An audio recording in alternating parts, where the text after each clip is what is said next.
లో ఉంది అనుకున్నాను నేను. ఆయన అన్న మాట నా జీవితంలో నేను ఇప్పటికి కాదు ఎప్పటికీ మర్చిపోను.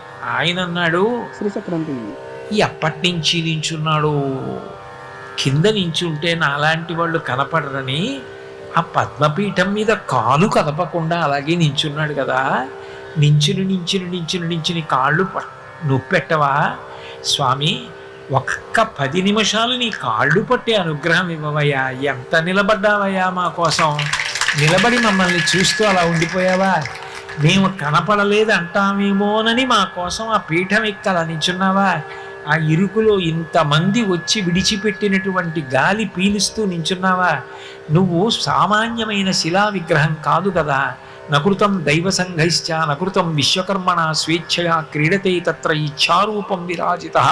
వెంకటేశ్వరుడు అంటే విగ్రహం కాదు, సాక్షాత్తు శ్రీమన్నారాయణుడే కలియుగంలో అలా నిలబడ్డాడని వ్యాస